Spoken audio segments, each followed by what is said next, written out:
Hi అండి. Welcome to my channel. అందరూ ఎలా ఉన్నారు? నేనైతే చాలా బాగున్నాను. ఈరోజు ఈ వీడియోలో జ్యూసీ జాగరీ గులాబ్ జామున్ చేస్తున్నానండి. చాలా సింపుల్ అండ్ ఈజీ టిప్స్తో చాలా ఫ్లఫీగా, మెత్తగా, జ్యూసీగా వస్తుంది. ఒక్కొక్కసారి గులాబ్ జామున్ చేసేటప్పుడు లోపల గట్టిగా ఉంటుంది. అలా కాకుండా ఈ టిప్స్ మీరు ట్రై చేసి చూడండి. దాని వాళ్ళు కూడా ఇట్లే తయారు చేయొచ్చు. సో నేను నెయ్యి వేసి మంచిగా మిక్స్ చేసుకోవాలండి. ఎంటీఆర్ గులాబ్ జామున్ ప్యాకెట్ తీసుకున్నాను. నెయ్యి మొత్తం మంచిగా అప్లై అయ్యే విధంగా, ఆ పిండికి పట్టే విధంగా, ఎక్కడా కూడా గడ్డలు లేకుండా మంచిగా మిక్స్ చేసుకోవాలి. ఈ విధంగా తర్వాత కొన్ని పాలను కాచి చల్లార్చిన పాలండి ఇవి. కొంచెం కొంచెం పోసుకుంటూ కలుపుకోవాలి ముద్ద అయ్యే వరకు. ముందుగానే మనం ఎక్కువగా పోసేస్తే పిండి అనేది ముద్దలాగా రాదు, లూజ్ అయిపోతుంది. సో చూసుకొని పాలు అనేవి పోసుకోవాలి. ఇది మొత్తం పాలతోనే కలుపుకోవాలండి. పిండి వాటర్తో కూడా కలుపుకోవచ్చు. పాలతో కలుపుకుంటే మంచి టేస్ట్ ఉంటుంది గులాబ్ జామును. మీకు ప్రతి బైట్ వరకు తినే వరకు అది మంచి టేస్ట్ని ఇస్తుంది. ముఖ్యంగా జ్యూసీగా వస్తుందండి.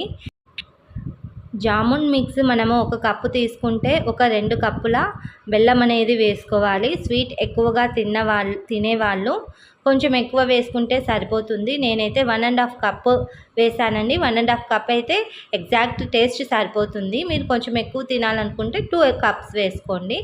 తర్వాత బెల్లం కరుగుతుంది. పాకం ఏం అవసరం లేదండి, బెల్లం కరిగితే చాలు దీనికి. అందులోనే కొంచెం ఇలాచీ పౌడర్ కూడా వేసుకొని మనము బెల్లాన్ని మరిగించుకోవాలి. తర్వాత నేను ఇక్కడ బాల్స్ చేస్తున్నాను. మా పాప కూడా నాకు హెల్ప్ చేస్తుంది. ఇలా బాల్స్ చేసేటప్పుడు పచ్చిగా పిండినే తినేసే వాళ్ళు ఎంతమంది అండి, అందులో నేను కూడా ఒకదాన్ని. సో నేను ఆయిల్ హీట్ చేస్తున్నాను. తర్వాత బాల్స్ చేసిన గులాబ్ జామున్ని ఒక్కొక్కటి నూనెలోకి డ్రాప్ చేసి గోల్డెన్ బ్రౌన్ కలర్ వచ్చే వరకు వేయించుకోవాలి. స్టవ్ అనేది సిమ్లోనే పెట్టుకోవాలండి. ఇవి ఎందుకంటే చాలా త్వరగా కలర్ అనేవి వచ్చేస్తాయి. చూడండి, ఇలా వేయగానే వచ్చేస్తున్నాయి. మనం ఏమనుకుంటామంటే కుక్ అయ్యాయి అనుకుంటాం, కానీ లోపల కుక్ అవ్వవు.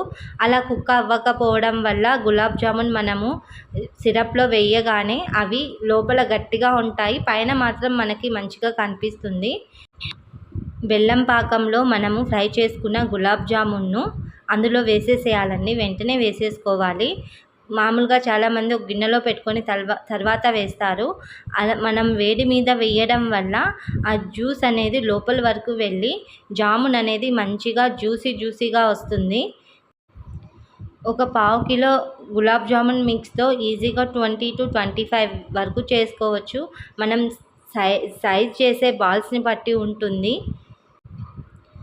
కొంచెం పెద్ద సైజ్ చేస్తే 20 వరకే వస్తాయి. మనము చిన్న సైజ్ చేసి నేను ఇందాక చూపించాను కదండి, అంత సైజ్ చేస్తే సరిపోతుంది. ఆయిల్ ఫ్రై చేశాక ఇంకొంచెం పెద్దగా అవుతాయి. మనము మళ్ళీ బెల్లం పాకంలో వేశాక అవి ఇంకా కొంచెం పెద్దగా అవుతాయి. చూడండి ఎంత బాగా వచ్చిందో. జాగరీతో చేస్తే ఏం టేస్ట్ ఉంటాయి, షుగర్తో చేసినంత టేస్ట్ ఉండవు అనేసి ఒక్కసారి ఇలా ట్రై చేస్తే మీరు మళ్ళీ ఎప్పుడు ఇలానే చేసుకుంటారు. చూడండి ఎంత బాగా వచ్చిందో. లోపల కూడా గులాబ్ జామున్ ఆ జ్యూసీ అనేది లోపల వరకు వచ్చింది. నోట్లో వేసుకుంటే వెన్నలాగా కరిగిపోతున్నాయండి, నిజంగానే చెప్తున్నాను. మీరు కూడా ట్రై చేయండి. ఎలా వచ్చిందో కామెంట్ సెక్షన్లో పోస్ట్ చేయండి. మీరు కావాలంటే నేను 1½ కప్ వేసాను కదా, మీరు 1 కప్పు జాగరీ లేకపోతే ½ కప్పు షుగర్ అలా కూడా వేసుకోవచ్చు. షుగర్ ఇష్టపడే వాళ్ళైతే ఇలా చేస్తే హెల్తీగా ఉంటుంది. పిల్లలకు ఎన్ని తిన్నా మనం భయపడాల్సిన అవసరం ఉండదండి.